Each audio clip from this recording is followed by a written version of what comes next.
In the final decades of the 20th century, amid an escalating Cold War, humanity's superpowers, the United States and the Soviet Union, race to dominate space. Both are on the brink of launching manned spaceflights that would establish supremacy beyond Earth. The world holds its breath in anticipation of mankind's first venture into the stars. But just as the United States is preparing for its historic launch, colossal alien spaceships appear without warning above every major city on Earth. The arrival is silent and awe-inspiring, yet deeply terrifying. Their presence instantly halts all human affairs, military operations, and national rivalries. The aliens address the planet in a calm, emotionless broadcast. They introduce themselves as the overlords and declare that they are assuming supervision over Earth to prevent mankind from destroying itself. They promise peace, stability, and the eradication of suffering. But there's a condition: they will not reveal their appearance, nor will they allow humans to know the details of their mission for 50 years.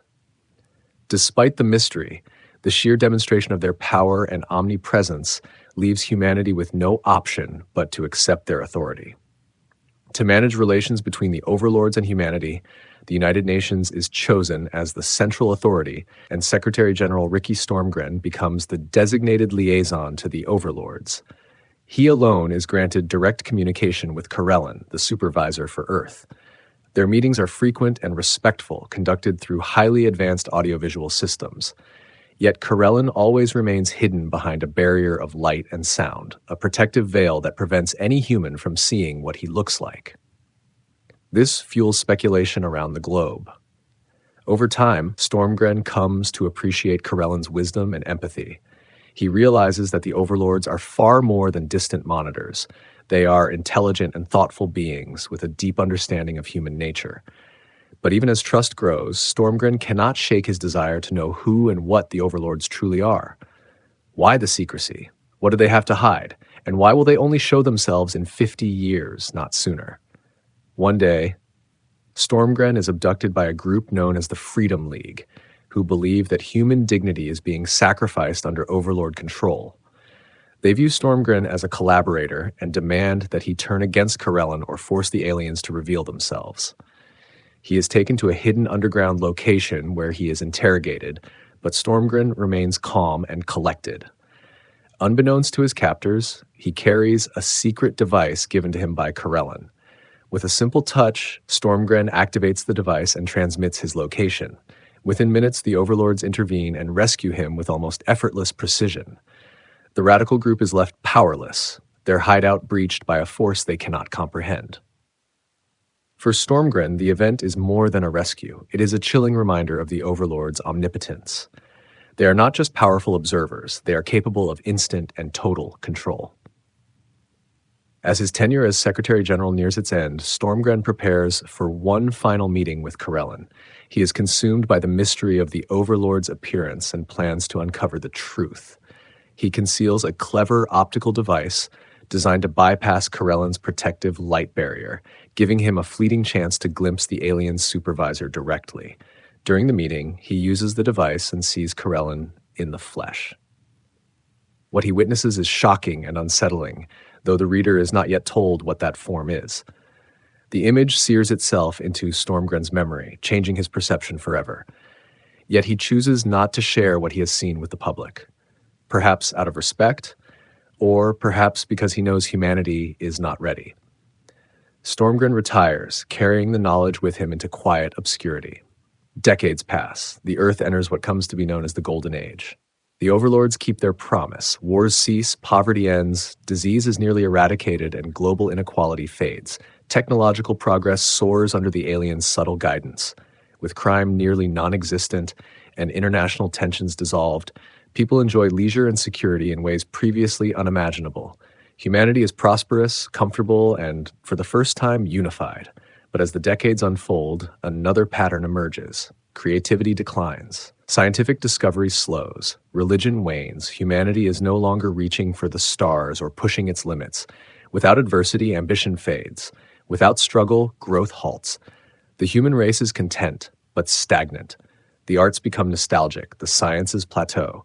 There is a sense that something essential to humanity's spirit is being gently dulled by the overlord's paternal protection. At the end of the promised 50 years, Corellin makes a global announcement.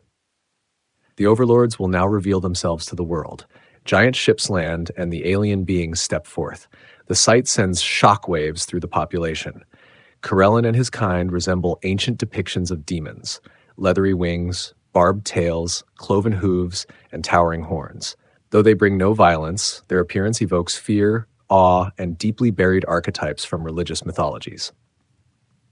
Some humans recoil, forming religious cults that preach resistance, claiming that the overlords are satanic deceivers. Others feel betrayed, questioning whether such beings could be trusted. But most accept the truth. The overlords have only ever brought peace, not harm. The disturbing resemblance to demons is eventually rationalized or forgotten by the majority, as life under their guidance continues peacefully. Corellin begins to share more of the overlord's true nature. They are not divine beings, nor conquerors, but agents of a cosmic intelligence known as the Overmind. The Overmind is a transcendent force that governs evolution across the universe. The overlords themselves are powerful but cannot evolve further. They serve as midwives, guiding younger species, like humanity, toward their final stage of existence. As part of this mission, the overlords impose one immutable rule: no space exploration. Humans are not permitted to leave Earth or colonize the stars. It is not punishment, but preparation. Earth's destiny lies not outward, but inward, toward transformation and integration with the Overmind. Most of humanity accepts this, though some feel a great loss in the silence of the stars. Jan Rodricks, a brilliant young physicist, refuses to accept the restriction. Driven by curiosity and a desire to understand the overlord's home and purpose, he devises a plan to smuggle himself aboard one of their supply ships.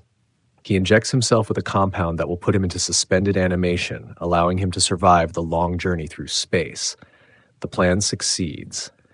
Jan boards the ship unseen and begins a voyage to the overlord's planet, knowing that when he returns to Earth, many years will have passed. He sacrifices his life as he knew it, his family, his future, his species, for the sake of knowledge.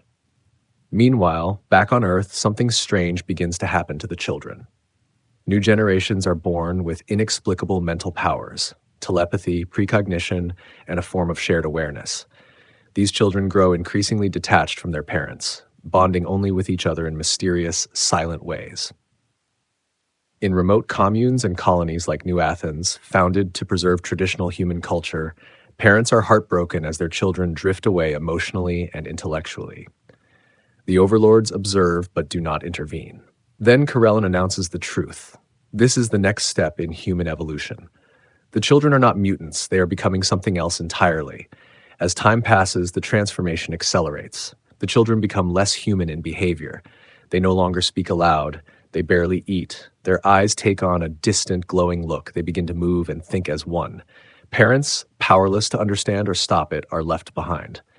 Many in New Athens despair.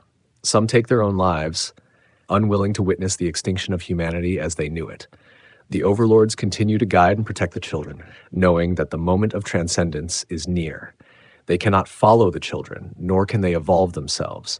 They are midwives, unable to bear children of their own kind, destined only to witness the birth of something greater.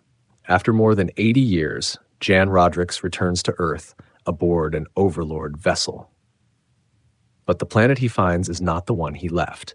Humanity is gone, absorbed into something new.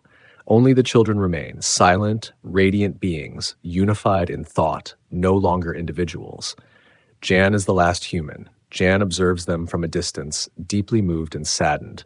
He begins to record everything he sees, writing a final account of Earth and the conclusion of mankind's story. His reports are sent to the overlords, who record and preserve his observations with solemn reverence. At last, the Overmind arrives, drawn by the children's readiness. In an act of silent, overwhelming grace, it absorbs them fully. The Earth itself begins to dissolve as its purpose is fulfilled.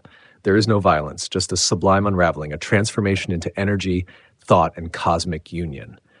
Jan watches from space as Earth vanishes.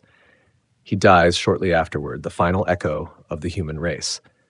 The overlords, who can never join the Overmind, bear witness from their ship. They mourn silently, recording the end of humanity and the success of their mission.